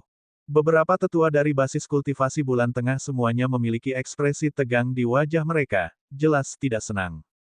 Huang Zizhen tidak ingin mereka terlibat dalam konflik, jadi dia mengeluarkan gulungan dari sebelumnya dan berkata, semuanya, harap tenang. Kalian semua telah melihat ajaran Tuan Muda Wang dan akan mengerti mengapa dia mengatakan itu. Raja Zongyun adalah orang pertama yang membacanya. Setelah membacanya, matanya bersinar dengan sedikit pencerahan dan keterkejutan yang mendalam. Dia menatap Xia Qingchen dan tenggelam dalam pikirannya yang mendalam. Orang-orang lainnya yang melihat itu semuanya tercengang. Jadi begitu, saya belum pernah mendengarnya sebelumnya. Tidak heran jika kita sulit untuk maju dalam kultivasi kita. Sebenarnya ada yang namanya kotoran yang tidak terlihat. Keempat jawaban mendalam itu menyentuh hati mereka. Dari keempat pertanyaan ini saja, orang bisa melihat betapa mendalamnya jalur bela diri Xia Qingchen. Sedalam lautan. Berdiri di depannya bagaikan berdiri di depan jurang yang dalam, membuat orang gemetar tak bersuara. Raja Zongyun, yang telah lama berpikir keras, tampaknya telah mengambil keputusan. Dia memandang Xia Qingchen dan berkata, tidak heran kepala Aula Jurang Naga melangkah keluar dari gerbang utama Aula Jurang Naga untukmu. Dia berkata dengan sungguh-sungguh, Tuan Muda Wang, atas nama Tuan Zongyun, saya ingin mengundang Anda untuk bergabung dengan wilayah Zongyun. Jika Anda bersedia, saya akan menjadikan Anda Markis ke-10. Ada 9 markis di wilayah Zongyun. Tanpa terkecuali, mereka semua berdarah bangsawan, dan mereka semua bermarga, Fan. Dan sekarang, Raja Zongyun justru ingin menjadikan Xia Qingchen, orang luar, sebagai markis ke-10 dari Raja Zongyun, menjadi markis pertama yang bermarga berbeda sejak zaman dahulu. Siapa yang tidak terkejut? Siapa yang tidak terharu? Hadiah yang diberikan Raja Zongyun terlalu besar, bahkan generasi tua pun merasa iri. Ayah, kau tidak bisa. Bagaimana kau bisa memberikan wilayah kekuasaanmu kepada orang luar? Pangeran ketiga adalah yang pertama menolak, dan dia sangat khawatir. Dia tidak pernah menduga Wang Kai memiliki latar belakang yang begitu kuat. Memikirkan apa yang telah dilakukannya kepadanya, hati Wang Kai menjadi panik. Pupil mata putra mahkota hanya mengecil saat dia mengamati Xia Qingchen dengan serius. Fan Yin Miao berkedip, ekspresinya aneh. Kaisar kematian, yang telah membunuh ratusan ribu prajurit di wilayah Zongyun, akan diangkat menjadi markis ke-10. Lelucon ini sama sekali tidak lucu. Akan tetapi, dia tidak dapat mengingatkan ayahnya dan hanya bisa menyaksikan tanpa daya seiring kejadian-kejadian berkembang. Raja Zongyun menutup telinga terhadap kata-kata pangeran ketiga dan hanya menatap Xia Qingchen. Tuan Muda Wang, bergabunglah dengan wilayah awan tengah. Raja ini akan memperlakukanmu dengan tulus. Harus dikatakan bahwa persyaratan Raja Zongyun sungguh menggiurkan. Seorang wanita akan mencari orang yang disukainya, dan seorang pria akan mati demi orang yang dikenalnya. Hanya sedikit prajurit di dunia yang dapat menahan antusiasme Raja Zongyun. Sayangnya, Xia Qingchen tetap tidak tergerak. Saya menghargai niat baik Raja Zongyun, tetapi ambisi saya tidak terbatas pada satu wilayah saja. Bab 999, Keuntungan yang tak terduga. Kau tidak akan mempertimbangkannya lagi? Tanya Raja Zongyun. Xia Qingchen menggelengkan kepalanya. Yang terakhir tidak bisa menyembunyikan kekecewaan di matanya saat dia menghela nafas. Jawaban yang sama seperti Saitian. Ternyata dia juga telah berusaha membuat Saitian tetap tinggal. Namun, dengan alasan dia ambisius, dia menolak Raja Zongyun dan pergi bersama angin. Para jenius legendaris seperti Wang Kai dan Saitian memiliki standar yang tinggi, dan mereka ditakdirkan untuk tidak dipertahankan oleh seseorang di alam awan tengah. Suasana hening sejenak, lalu Huang Zizhen memecah keheningan. Raja Zongyun, Tuan Muda Wang datang untuk melaporkan bahwa bahaya tersembunyi di bawah tanah telah teratasi. Oh, kekecewaan Raja Zongyun digantikan oleh kedutan alisnya yang ganas. Benarkah? Di mana pembuluh darahnya? Itu sudah mundur dan tidak ada lagi, kata Xia Qingchen. Semua orang yang hadir menghela napas lega. Mereka semua takut bahwa bencana besar akan menimpa ibu kota. Raja Zongyun melanjutkan, apakah kamu tahu dari mana pembuluh darah itu berasal? Dan mengapa itu menghilang? Dia telah bertanya kepada semua orang yang berpartisipasi, termasuk putranya, pangeran ketiga, tetapi tidak seorang pun tahu asal-usul benang darah itu. Benang itu tampaknya muncul begitu saja dan membantai seluruh gua retensi dewa. Kini semua makhluk di gua penampungan dewa telah musnah, hanya menyisakan mayat. Tidak lama kemudian, tempat itu akan sepenuhnya ditinggalkan, dan tidak akan ada lagi arti dalam pelatihan. Alam rahasia yang begitu besar dapat dikatakan hancur begitu saja. Itu telah menghancurkan jalur kultivasi banyak orang berbakat. Kerugiannya tidak terukur. Oleh karena itu Raja Zongyun telah mencari sumber darah tersebut. Jika itu bencana alam, boleh saja. Tapi kalau bencana buatan manusia, dia tidak akan pernah memaafkannya. Tatapan mata Xia Qingchen berubah dingin saat dia berkata dengan acuh tak acuh, kalau begitu kamu harus bertanya pada pangeran ketiga apa yang telah dia lakukan. Hah, mata Raja Zongyun berkedip, dan dia melirik pangeran ketiga. Wang Yue, apakah ada sesuatu yang kamu sembunyikan dari ayah? Hati pangeran ketiga bergetar, tetapi dia tetap tenang di permukaan dan bersikeras. Ayah, saya benar-benar tidak tahu dari mana pembuluh darah itu berasal. Saya benar-benar tidak mengerti mengapa Tuan Muda Wang ini menuduh saya. Alasan mengapa dia begitu yakin adalah karena kata-kata Xia Qingchen hanyalah omong kosong. Hanya dia, Hao Tian, dan Xia Qingchen yang tahu tentang peti mati batu itu. Raja Zongyun tidak mungkin mempercayai orang luar dan mencurigai putranya sendiri hanya karena beberapa patah kata dari Xia Qingchen, bukan? Wang Gongzi, apakah kamu punya bukti? Tanya Raja Zongyun. Xia Qingchen dengan tenang melirik pangeran ketiga. Kau ingin bukti? Kirim seseorang untuk mengikutiku. Mereka telah melepaskan hati jahat abadi dengan tergesa-gesa, jadi mereka pasti meninggalkan beberapa jejak di dekat peti batu. Yin Miao, pergilah bersama Tuan Muda Wang. Raja Zongyun telah menunjuk putrinya, Putri Yin Miao. Gua Senliu telah hancur, dan Raja Zongyun bertekad untuk menyelidikinya secara menyeluruh. Fan Yin Miao adalah satu-satunya orang yang bisa dipercayainya, dan usianya tidak dibatasi oleh Gua Retensi Surgawi, jadi dia tidak perlu khawatir tentang balas dendam pangeran ketiga. Dia adalah kandidat terbaik. Baik, ayah. Tuan Muda Wang, ayo berangkat, kata Fan Yin Miao sambil melangkah maju tanpa suara. Ekspresi pangeran ketiga menegang, tetapi dia tidak berani melakukan gerakan yang tidak biasa karena takut ayahnya akan mengetahuinya. Dia hanya berkata dengan serius, saya memiliki hati nurani yang bersih dan saya tidak takut diselidiki. Pikirannya dipenuhi berbagai pikiran saat ia mencoba mengingat apakah ia telah meninggalkan bukti apapun di tempat kejadian perkara. Dengan itu, Xia Qingchen kembali ke bawah tanah. Begitu mereka memasuki zona aman, Fan Yin Miao mendesah pelan. Tuan, saya benar-benar khawatir dengan Anda tadi. Jika seseorang mengenali Anda, maka Anda tidak akan bisa pergi. Namun, tidak ada seorang pun yang mengenalinya, jawab Xia Qingchen. Aku tidak akan kembali ke tenda nanti, katanya setelah terdiam sejenak. Kamu ambil saja buktinya dan serahkan sendiri kepada Raja Zongyun. Baiklah, semakin lama kau tinggal, semakin besar bahaya yang akan kau hadapi.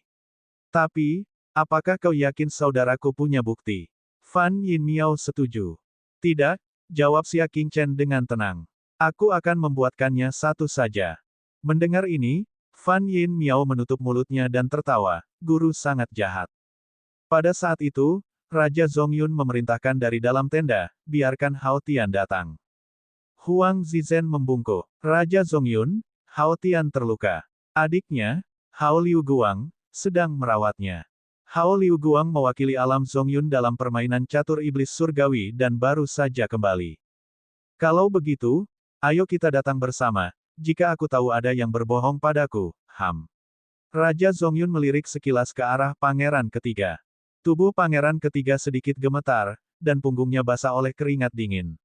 Dia hanya bisa berdoa dalam hatinya agar Xia Qingchen tidak menemukan apapun. Zona bahaya. Daerah berbahaya itu dipenuhi mayat, dan tidak ada lagi bahaya yang perlu dibicarakan. Xia Qingchen menemukan gua itu. Meskipun hati jahat abadi telah pergi, masih ada ki jahat yang tidak biasa dan mengherankan yang tertinggal di dalam gua. Xia Qingchen masuk dengan hati-hati dan melihat peti batu yang sudah terbuka. Di sana juga ada mayat seorang lelaki tua yang sudah keriput.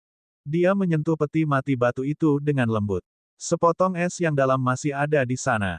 Di dalam es yang dalam itu, ada jejak cahaya hijau gelap yang mengalir di dalamnya, tidak menghilang untuk waktu yang lama. Energi iblis. Sedikit keterkejutan muncul di mata Xia Qingchen. Dia telah memakai sepatu besinya dan menemukannya tanpa usaha apapun. Kulit Buddha dan tulang jahat membutuhkan kekuatan Buddha dan Dewa Jahat. Yang pertama mudah diatasi, karena dapat ditemukan dalam sarira Buddha. Namun, kekuatan Dewa Jahat adalah sesuatu yang hanya dapat ditemukan melalui keberuntungan. Dia tidak menyangka akan ada sisa-sisa hati jahat abadi di dalam es yang dalam yang telah membeku bertahun-tahun.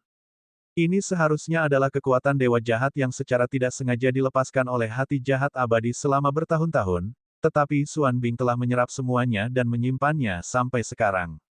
Xia Qingchen segera mengeluarkannya, sedikit rasa puas tampak di wajahnya. Awalnya, dia hanya ingin memberi pelajaran kepada pangeran ketiga yang sombong itu. Dia tidak menyangka akan mendapatkan keuntungan yang tidak terduga. Setelah menyingkirkan es mistis, Xia Qingchen mengamati peti batu itu sebentar. Tiba-tiba dia mengulurkan tangannya dan menyentuh peti batu itu. Warna hitam pekat itu mudah terhapus, menampakkan warna aslinya, merah darah. Batu ular darah. Seperti yang diharapkan, Xia Qingchen tahu bahwa peti mati batu itu luar biasa. Bagaimana peti mati batu biasa bisa menampung hati jahat yang abadi selama 1000 tahun? Ternyata itu adalah batu ular darah yang sangat keras. Alasan mengapa permukaannya berwarna hitam kehijauan seharusnya karena kontaminasi ki jahat sepanjang tahun. Berapa banyak artefak nirvana yang tidak bisa dihancurkan yang dapat dibuat dari batu ular darah ini. Kemudian dia mengambil peti batu itu. Adapun Fan Yin Miao, dia mencari dengan giat dan menemukan peta yang digambar tangan di tangan lelaki tua yang keriput itu. Di atasnya ada beberapa catatan analisis pangeran ketiga. Hehe, tidak perlu membuat bukti palsu, sepertinya kita kehilangan satu pesaing untuk memperebutkan tahta, kata suara Brahma sambil tersenyum. Dia tahu bahwa Raja Zongyun sangat peduli terhadap Gua Senliu. Dalam 200 tahun semenjak ditemukannya Gua Sisa Dewa, gua itu telah membantu para putra surga yang sombong di alam awan tengah untuk meningkatkan kekuatan mereka satu tingkat penuh. Sekarang setelah hancur, dapat dikatakan itu merupakan pukulan besar bagi vitalitas wilayah Zongyun. Pangeran ketiga telah menyebabkan bencana besar, jadi akan aneh jika Raja Zongyun membiarkannya pergi begitu saja. Saudara Wang, bukannya aku tidak ingin memberimu kesempatan, tapi kamu telah memilih orang yang salah untuk disinggung. Fan Yin Miao tersenyum menawan, penuh emosi. Dari semua orang, dia harus menjadikan Xia Qingchen sebagai musuhnya. Siapakah Xia Qingchen? Dia sebenarnya mencari kematiannya sendiri. Keduanya kembali ke permukaan. Xia Qingchen langsung meninggalkan lubang dalam itu dan memanjat keluar. Pada saat itu, sekelompok orang sedang turun, dan kedua belah pihak saling berpapasan di dua tangga pendakian. Di antara orang-orang yang berjalan turun, seorang remaja berambut pendek tiba-tiba menoleh dan menatap orang yang lewat di sebelahnya. Bab 1000, Identitas Terungkap. Adik kecil, apa yang kamu lihat? Tanya Hao Tian ketika menyadari adiknya telah berhenti. Tatapan Hao Liu Guang menatap punggung Xia Qingchen. Kakak, siapa dia? Hao Tian mengikuti tatapannya, dan pupil matanya mengecil. Dia masih hidup. Kau kenal dia? Hao Liu Guang tampak bersemangat. Ya, aku kenal dia, kata Hao Tian sambil menghindari kontak mata. Dia adalah peserta Gua Sisa Dewa, Wang Kai. Wang Kai. Hao Liu Guang menggelengkan kepalanya dalam-dalam. Tidak, dia seharusnya adalah Xia Qingchen. Siapa itu? Tatapan mata Hao Tian tiba-tiba berubah tajam. Apakah kamu berbicara tentang Kaisar Kematian di alam dingin? Xia Qingchen, kamu tidak salah, kan? Bagaimana mungkin Xia Qingchen bisa berlari sampai ke alam awan tengah? Tidak hanya itu, dia bahkan ikut serta dalam Gua Sisa Dewa bersama para jenius dari ibu kota. Seberapa beraninya dia? Itu mustahil, kan? Aku akan mengenalinya bahkan jika dia berubah menjadi abu. Hao Liu Guang sangat yakin, bagaimana mungkin aku salah tentang seorang kaisar kematian yang membunuh ratusan ribu pasukanku. Itu dia, itu pasti dia. Meski dia hanya melihat punggungnya, Hao Liu Guang benar-benar yakin. Kejar? Tidak, Raja Zongyun memanggil kita. Sebaiknya kita jawab panggilannya dulu. Saat ini, Hao Tian seperti bodhisattva tanah liat yang menyeberangi sungai. Dia bahkan tidak bisa melindungi dirinya sendiri dan benar-benar tidak punya waktu untuk menangkap Xia Qingchen. Keduanya tiba di tenda. Begitu mereka tiba, mereka mendengar pertanyaan dingin Raja Zongyun. Tulisan tangan siapa ini? Raja Zongyun melemparkan peta itu ke wajah pangeran ketiga. Yang terakhir tidak berani menghindar. Dia berdalih. Aku hanya menjelajahi gua. Aku tidak tahu bagaimana pembuluh darah itu muncul. Sekarang keadaan sudah seperti ini, dia tidak bisa mengakuinya. Fan Yin Miao tahu dia akan mengatakan ini, dan berkata, Ayah, setelah aku menganalisis persebaran tubuh binatang iblis itu, aku dapat menyimpulkan bahwa garis keturunan itu berasal dari gua itu. Saudara Wang pasti telah melakukan sesuatu untuk melepaskan darah itu. Setelah jeda, Fan Yin melanjutkan, selain itu, ada mayat seorang kultivator alam bulan di sini. Itu pasti dari keluarga Hao. Jelas bahwa Hao Tian juga berbohong kepada ayah. Mereka berdua pasti telah melakukan rahasia yang tak terkatakan di dalam gua. Wajah Raja Zongyun menjadi gelap, di mana Hao Tian? Masih belum menjawab telepon. Hao Tian, yang berada di luar tenda, tahu bahwa dirinya telah terekspos dan hanya bisa menjelaskan. Dia melangkah masuk ke dalam tenda dan berlutut. Aku telah berdosa. Raja Zongyun, tolong hukum aku. Raja Zongyun menatapnya dengan dingin. Aku akan bertanya sekali lagi. Dari mana garis keturunan itu berasal? Tanyanya. Meskipun pangeran ketiga terus-menerus menatap matanya, Hao Tian tidak berani berbohong kepadanya lagi. Raja Zongyun telah memastikan bahwa mereka adalah pelakunya. Jika mereka terus melawan, mereka hanya akan membawa malapetaka bagi keluarga mereka. Aku dan pangeran ketiga yang membuka peti batu dan melepaskan hati yang tersegel di dalamnya. Hal ini menyebabkan benang darah menyebar dan menghancurkan Gua Shenliu. Raja Zongyun berbalik dan menamparkan wajah pangeran ketiga, berlututlah. Pangeran ketiga segera berlutut ketakutan dan memohon, maafkan aku, ayah. Putramu tidak bermaksud menipumu. Kau masih saja berdalih. Raja Zongyun sangat marah hingga menendang perut pangeran ketiga hingga muntah darah.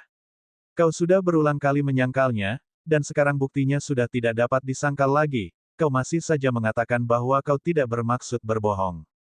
Dia melambaikan lengan bajunya dan berkata, penjaga.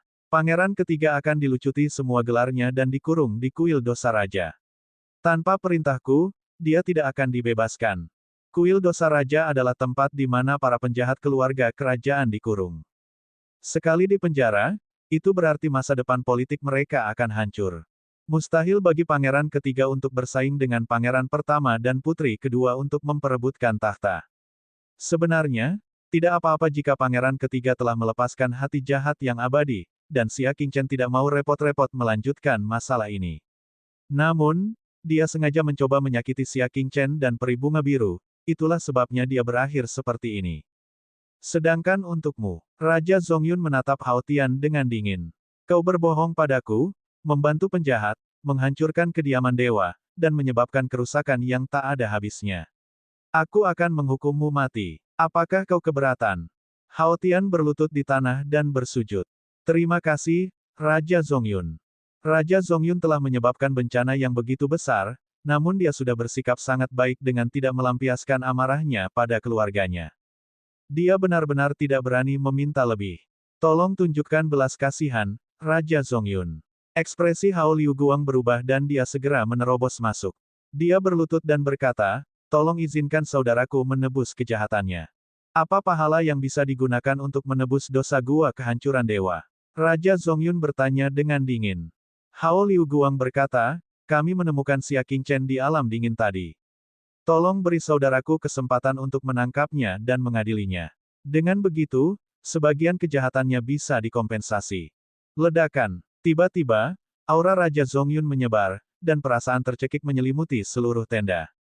Bahkan lelaki tua di bulan tengah pun kesulitan bernafas dan ekspresinya berubah drastis. Siapa yang kau bicarakan? Xia Qingchen. Mata Raja Zongyun memancarkan cahaya tajam saat dia menatap Hao Liu Guang. Ya, yang terakhir mengangguk dengan berat. Itu dia. Aku bisa menjaminnya dengan kepalaku. Huang Zizhen berteriak, anak muda, jangan bicara omong kosong. Mengapa Xia Qingchen muncul di sini? Apakah kamu salah orang? Sama sekali tidak. Hao Liu Guang mengeluarkan potret Xia Qingchen. Ini adalah potret Xia Qingchen yang diberikan Tang Yaorong kepada masing-masing peserta permainan catur iblis abadi saat dia mengantar mereka pulang. Dia memberi instruksi kepada mereka untuk menyerahkannya ke klan masing-masing dan mengenal Xia Qingchen sesegera mungkin, untuk mengenal ancaman besar masa depan dari alam awan tengah ini. Ini Xia Qingchen. Dia menunjukkan potretnya. Semua orang melihat sekeliling dan terkejut. Anak muda, apakah kau mempermainkan kami? Huang Zizhen bertanya dengan nada mengancam. Dia jelas-jelas adalah sang jenius legendaris, Wang Kai. Apakah kamu tahu siapa dia? Mata Raja Zongyun penuh dengan makna. Xia Qingchen, itu benar sekali. Hao Liu Guang menganggapnya begitu saja. Raja Zongyun berkata, dia adalah seorang jenius legendaris yang mengalahkan kedelapan putra Feng Ming dalam 200 tahun terakhir. Dia adalah seorang jenius dalam teori seni bela diri yang dapat memberikan petunjuk kepada generasi tua di bulan tengah. Dia adalah seorang manusia dunia lain yang bahkan penguasa istana Jurang Naga harus membuat pengecualian untuk keluar dan mencarinya.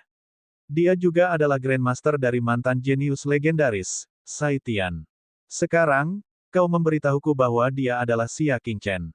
Bahkan Raja Zongyun yang sudah melihat banyak hal pun tidak berani percaya bahwa Wang Kai adalah kaisar kematian, Xia Qingchen. Hao Liu Guang bersumpah dengan sungguh-sungguh. Jika Raja Zongyun tidak percaya padaku, kamu dapat mengumpulkan semua peserta permainan catur iblis abadi dan juga tuan kota Tang Yaorong. Mereka semua memiliki kesan yang mendalam terhadap Xia Qingchen. Tenda itu sunyi senyap. Dia seharusnya tidak berbohong. Lalu, Xia Qingchen yang dibenci semua orang di alam awan tengah untuk dibunuh, Xia Qingchen yang telah membunuh ratusan ribu prajurit, Xia Qingchen yang telah menimbulkan kebencian di hati orang-orang di alam awan tengah. Dia tidak hanya berlagak sombong di wilayah Zongyun, tetapi dia juga datang ke kota raja untuk bertindak arogan. Terlebih lagi, dia berdiri di hadapan Raja Zongyun dan telah diangkat menjadi Markis ke-10. Hal konyol seperti itu benar-benar terjadi di depan mata mereka. Di mana dia di sini? Raja Zongyun berkata dengan suara rendah. Dia sudah pergi. Fan Yinmiao berkata dengan gemetar. Setelah jeda, dia melanjutkan, putrimu tidak berguna. Aku tidak mengenali Xia Qingchen. Mata pangeran tertua berbinar dan dia berkata, adik Wang, kamu pernah ditangkap oleh Xia Qingchen. Kamu benar-benar tidak mengenali bahwa Wang Kai adalah Xia Qingchen. Begitu dia mengatakan hal ini, pandangan semua orang tertuju pada Fan Yinmiao. Ini memang masalah.